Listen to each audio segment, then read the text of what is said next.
It's time to accelerate. Hi, I'm your host, Andy Paul. Join me as I host conversations with the leading experts in sales, marketing, sales automation, sales process, leadership, management, training, coaching, any resource that I believe to help you accelerate the growth of your sales, your business, and most importantly, you. Hello, and welcome to Accelerate. I'm excited to talk with my guest today. Joining me is Trevor Turnbull. He's the owner of LinkedIn to Leads. He's an online reputation strategist, LinkedIn trainer, and keynote speaker. Also owner of the 30-day Sales Machine program. Trevor, welcome to Accelerate. Andy, thanks very much for asking me to be on. Oh, my pleasure. My pleasure. So take a minute, introduce yourself beyond that little sketchy intro I gave. Sure, yeah. So as you mentioned, I am the owner of a company called LinkedIn to Leads. It's my agency. I'm actually based in Vancouver. Surprisingly enough, though, I'd say 98% of our clients are actually outside of Vancouver. It's a truly digital, virtual company that we have. We do lead generation for clients around using LinkedIn to find those cold leads, turn them into warm prospects, and ultimately more clients for their business. And we do that by ultimately training our clients to understand our process through our training program called 30-day Sales Machine, knowing full well that some of our members don't ever want to do the work, so they actually end up hiring us in the end. But, I've just been in the LinkedIn space for a number of years. I've been doing this for about 9 years now. And my LinkedIn Influence program as well is another one that we created about 5-6 years ago. We've had about 20,000 people go through that one. It's really geared towards the job seeker and from a personal branding standpoint, that type of thing. So yeah, I live, eat, and breathe LinkedIn every single day. This is all we do. All right. So what did you think when Microsoft acquired LinkedIn or made the offer? I guess it's not closed yet. It's the same thing that I always think. All right, this sounds good. There's going to be change, but there's always change. That's the name of the game with this. In fact, it's kind of why my business is thriving, because it's never static. It's also one of the frustrating parts of doing what I do is that it's always changing, but at the same time, with change comes opportunity. There's nothing ever that closes completely that squashes opportunity. It's just, if they take away a feature, they bring something else new in that creates opportunity for a short time period. So that seems to have been one of the frustrations with LinkedIn, though, is that there's sort of this unpredictability, inconsistency.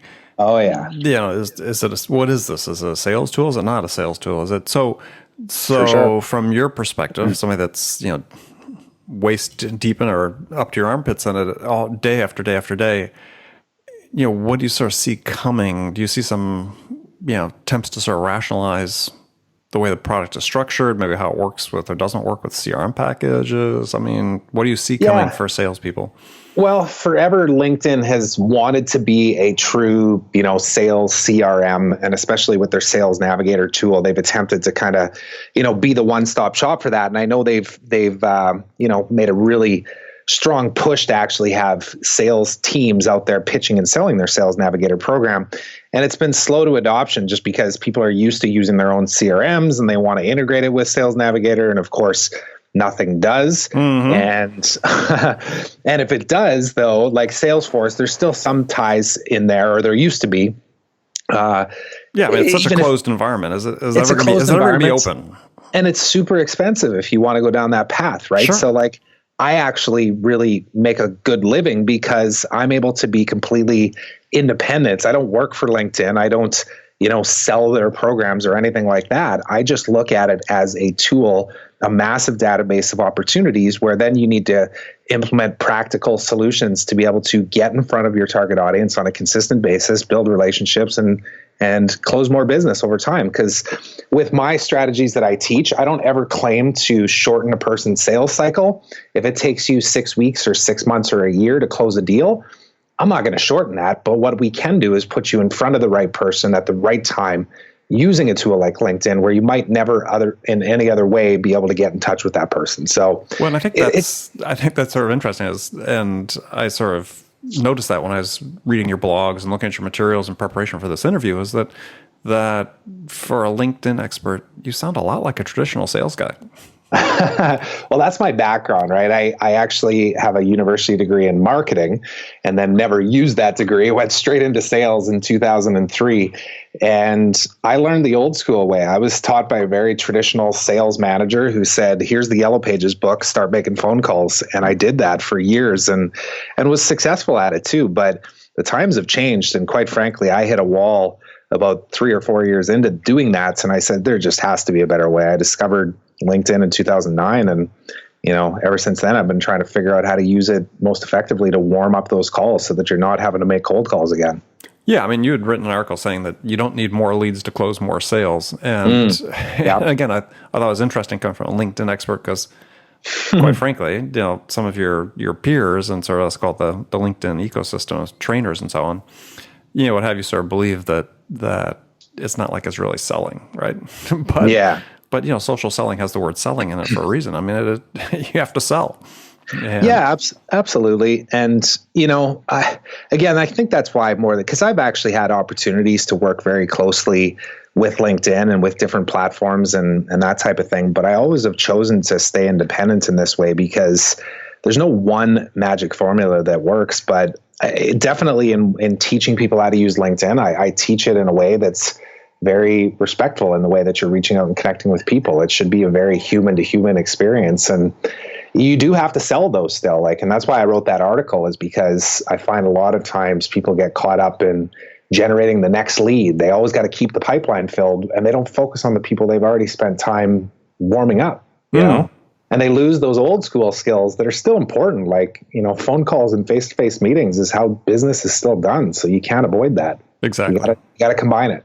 All right, well, let's spend a few minutes talking about some of the most common mistakes you're seeing that sellers are still making with LinkedIn today, starting with the profile. I mean, it seems hard to we have to still talk about this at 9 years in or 10 years in, as you talked about, but it just amazes me how many times I get connection requests from people that don't have pictures on their profiles and so on. And these are people that aren't just some random person from some far off land that's a student or something, but someone that's got a legitimate title and a legitimate background, and yet they don't have a profile picture. Mm-hmm.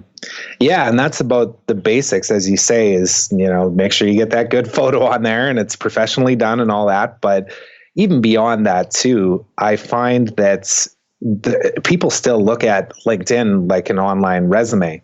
They pad it up with their past experience and their jobs and their employments, their education, but at the end of the day, the person that's looking at their profile does not care about that person. They want to know, how can you help me do my job better? Or how can you help me save money or be more efficient at what I do? So just by changing the tone of the way that you communicate on your LinkedIn profile could make a huge impact on capturing that person's attention, where in today's day and age, what do you have?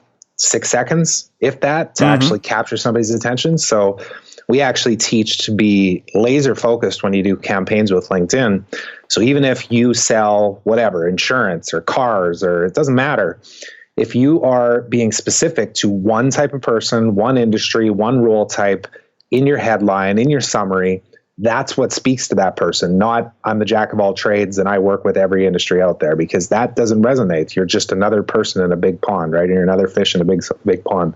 So you're talking about the title, the headline, as well as the summary, I imagine, because I suspect people probably don't get much beyond that. I mean, you can have your resume in there, but to your point, I don't think people really care. No, the rest of it's complimentary, right? Any kind of media you can add in that supports what you're talking about, or recommendations and that type of thing. That's all good to have. But yeah, you're right. Like, the summary is about as far down as people go. And again, my advice is always to address the person that you're trying to get in touch with directly in the way that you write it, and also talk about pain points, because you want that person to read it and go, oh, that's me. I need to talk to this person because they just identified me and every pain point I have. It sounds like they can solve it. Okay. Now, the other thing that seems to be a trend and just sort of, basic common mistake, and we'll touch on this again as we get further into the talk today, but yeah, I can tell when people are connecting with me just for the purpose of emailing me, oftentimes in a way that is kind of spammy. So 2 questions there. One is this starting to ruin LinkedIn a little bit, or this increased, sort of proliferation of I'll just call it spam, even though it's not spam necessarily, but and what can you do to outreach to someone in an authentic way? Yeah, well, there's no doubt because of access to online trainings and a lot of people that are doing what I do, some that are new to it, some that have been around for a long time. There's more and more people that are starting to use LinkedIn very proactively.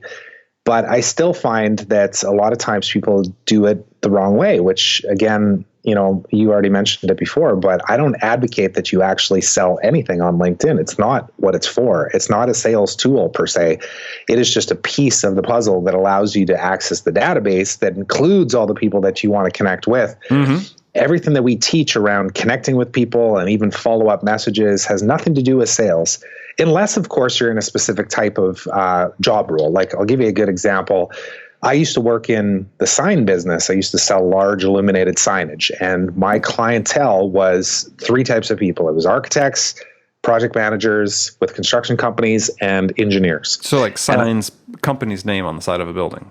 Yeah, exactly. Okay. Big illuminated signage. Yeah. Got it. So I knew that those people likely wanted me to be able to bid on their project. So it was a simple task of, hey, I sell signs. Do you need signs? Happy to go onto a vendor list if I can. And that's about as straightforward as you can get, right? Because most times those architects and everybody, they're happy to just add another person to the list.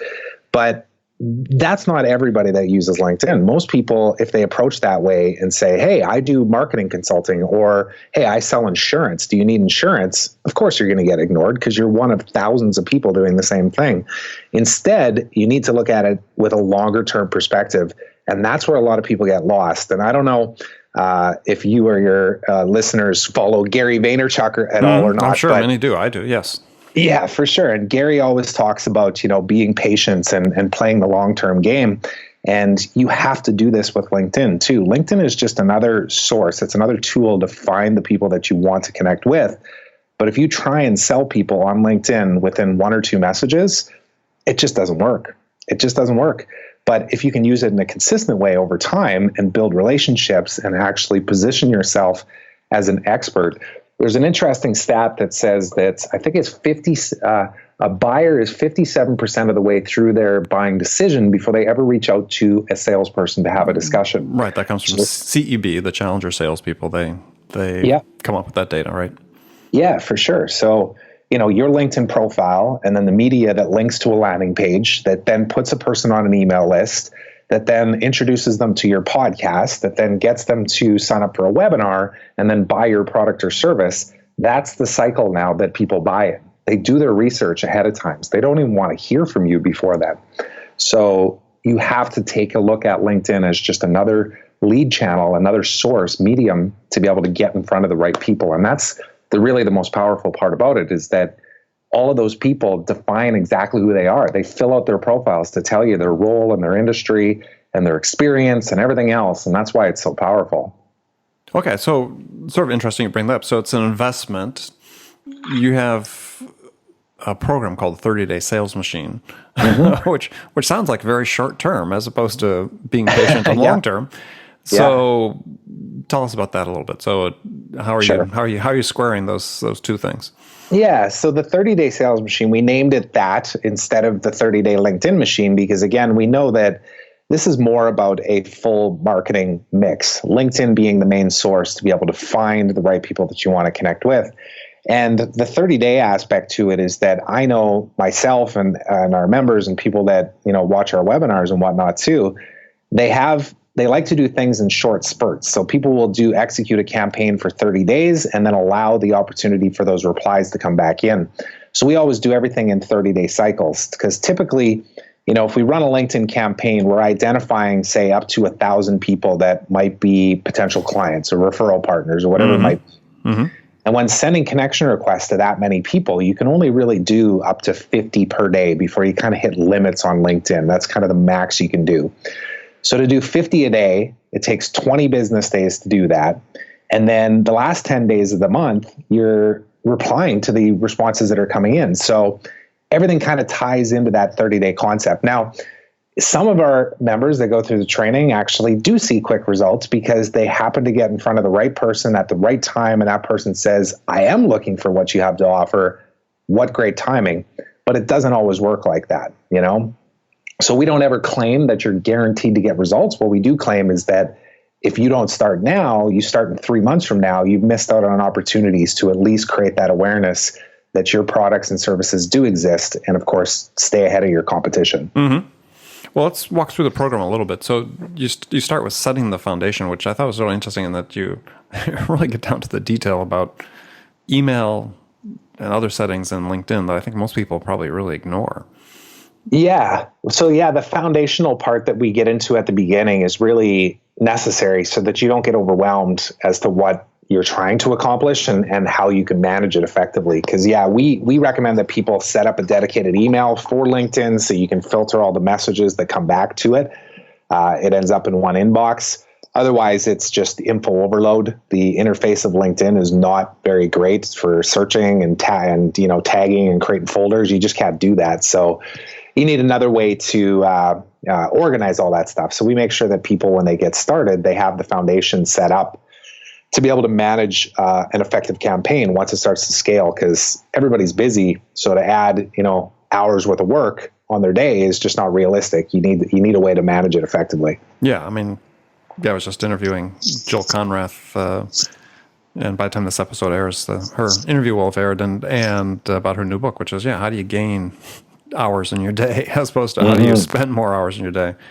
For sure. Now, one of the things that you talked about in terms of developing your target audience and goals is, the premise is your prospects are already on LinkedIn. You need to have conversations where they're having conversations. So you're talking about joining the groups they belong to. And I think, again, you hear this in every speaker about LinkedIn. This is so important, but so few people actually do it. For sure, yeah. Many times people will look on LinkedIn for groups of their peers because that's what naturally seems normal to do. If you're in tech sales, for example, you're going to go and join all the groups that are for tech salespeople, which makes sense. Like, from a personal development standpoint, professional development standpoint, it's good to surround yourself with your peers and everybody that's training around best practices in what you do, but your clients aren't there. Your competition is. So why spend any time or join those groups exclusively and instead, and not join the ones where your clients might be?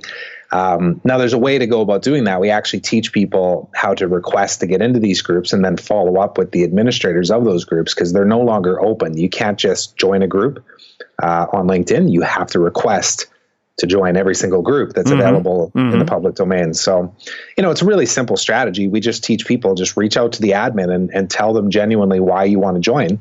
And hopefully it's obviously not to spam their members and try and solicit them constantly, but instead to offer value. And that's where the challenge is you got to figure out what can you offer a value to your potential clients that makes them look at you as somebody that they can trust and that knows their stuff. Now, have some of the groups, so with the closed groups now, have they been able to sort of reduce the volume of spam that's in the conversations? Yeah, and then to be perfectly honest, the groups, since they did that, have become a lot more vetted and not super valuable to really be engaging in on a daily basis. There is some value there still, of course. If you can post content consistently, there's emails that go out as like daily digests or weekly digests to the members, which creates opportunity for your profile photo and the article that you're writing or sharing to get in front of that person. And again, it's just another touch point, right? The more you can put your face and something related to what your expertise is in front of somebody, the more familiar you become to them.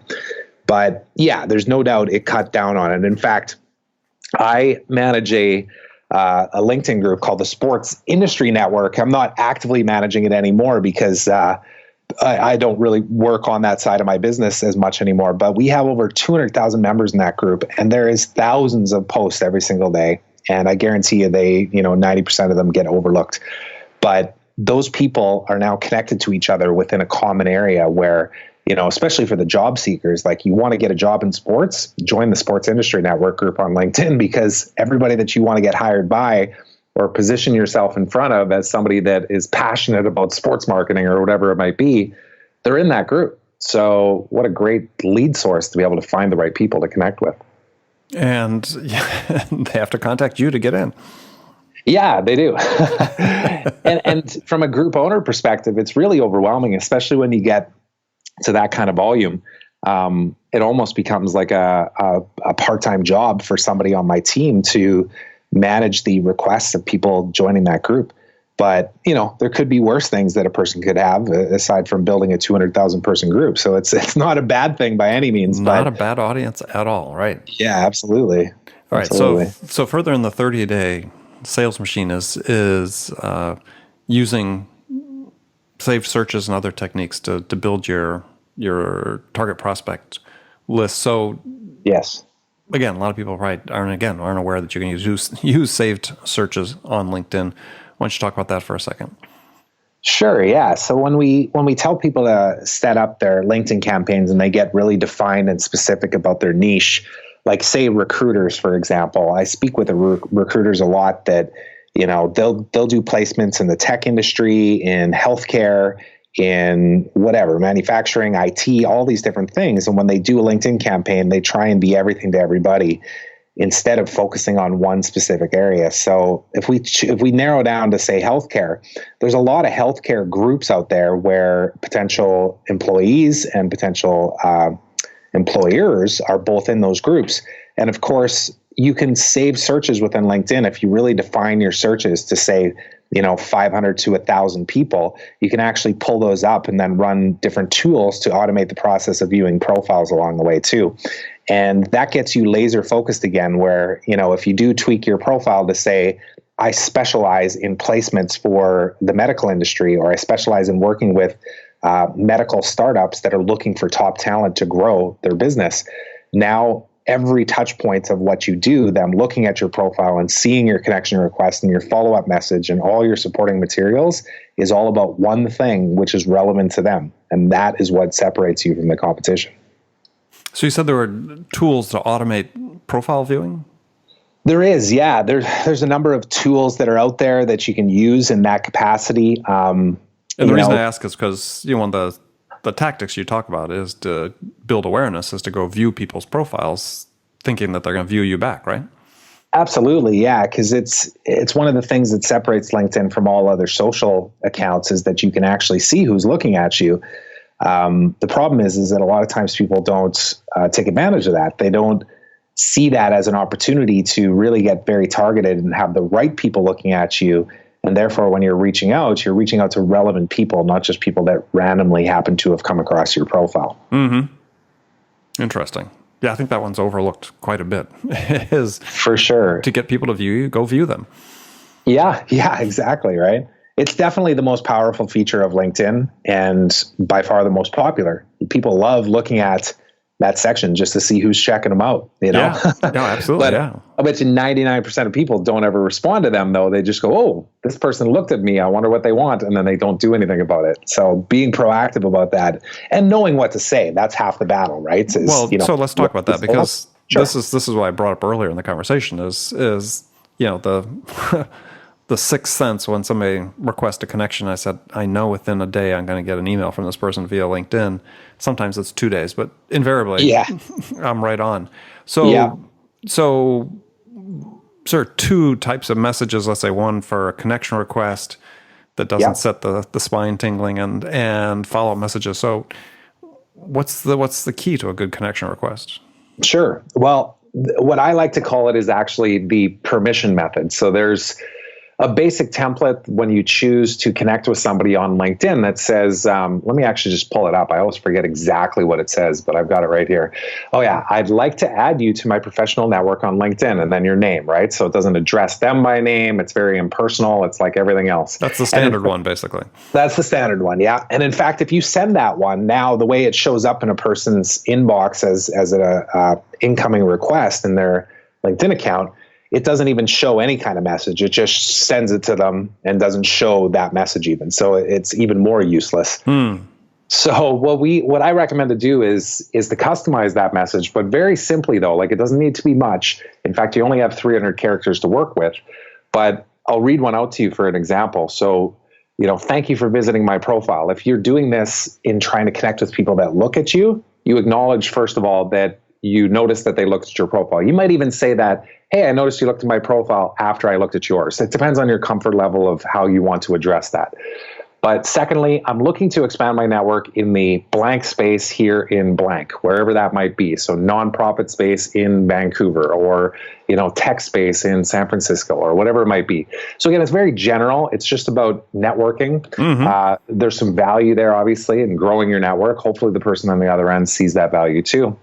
And then thirdly, this is the permission method, which is, would you be open to connecting on LinkedIn? And it's so subtle, but it's asking for permission to connect instead of assuming that the person will connect with you.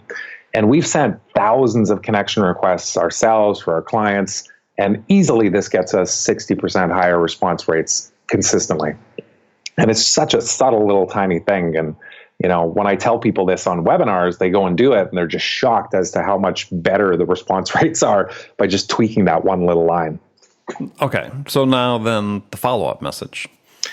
Yeah, the follow-up message. So what we actually teach is another kind of two-step process. One would be when you notice that the person actually accepts the connection request, follow up with a quick one that doesn't ask for anything, doesn't sell anything, just literally says, hey, great to have you in my network. I look forward to sharing ideas. If there's anybody I can help connect you with, don't hesitate to ask. That's it.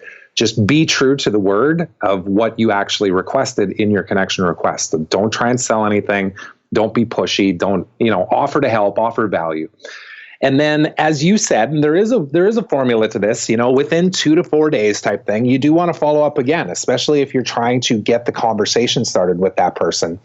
The two main methods that we recommend, one I already discussed, which is the sell method. So it's, I sell signs. You're an architect. I know you need what I sell. I'm just going to tell you straight up, I sell signs. Do you need this? Nothing wrong with doing that, especially if you're in a very, widgetized type of a business, right?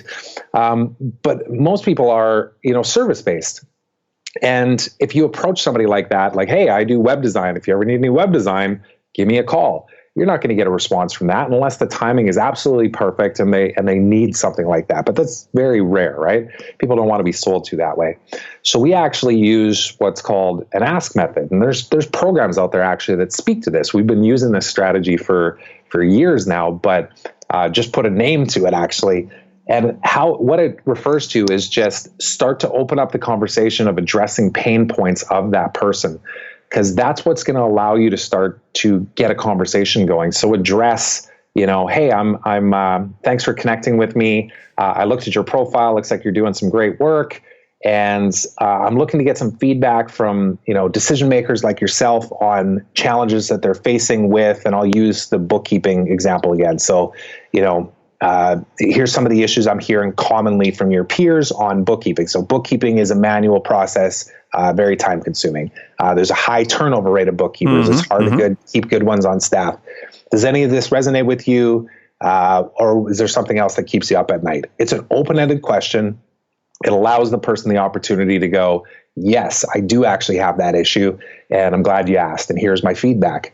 Another aspect of this too is, if you're willing to go a step further, you can even say, you know what, I'm writing an article on this topic, and I'd love to get your professional opinion so that I can include it in my article. I used to do this when I was writing for Entrepreneur Online. I would actually ask people their feedback on certain things, and then I could use some of the statistics of the feedback that I got in my articles, right? And it becomes such a great draw for people to answer too, because they're like, oh, I'd love to be, quoted in an article on Entrepreneur. So sure, of course I'll answer your questions, right?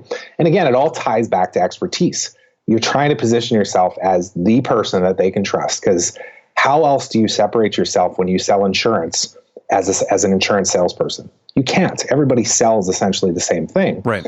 So you have to have some other way to position yourself as the one person that they want to deal with. Great advice. Great advice. Yeah. Trevor, we got some standard questions I ask all my guests here in the last segment of the show. And if you're ready, I'll throw them at you here. Well, let's do it. Fire away. All right. So the first one's a hypothetical scenario. And in this hypothetical scenario, you, Trevor, have just been hired as the VP of sales by a company whose sales have stalled out. And the board, the CEO, anxious to hit the reset button, get everything back on track. So your first week on the job, what two things could you do that could have the biggest impact? Well, I am obviously a big advocate for social selling and LinkedIn. So the first thing that I would do, obviously, is implement a strategy for outreach using LinkedIn. That seems like a pretty straightforward, obvious answer coming from me. But Yes. I know for sure that if I'm coming into a company, I'll bet you, a good percentage of companies are still not fully leveraging this tool. And a lot of this, like a lot of the foundational stuff is very important when starting with LinkedIn. So getting a good company page up that speaks to what the company's all about, making sure all the employees and the staff are consistent with what their profiles say too, and that they're all connected, and that you're supporting the sales team to actually give them the tools that they need to go and position themselves as those thought leaders in their industry.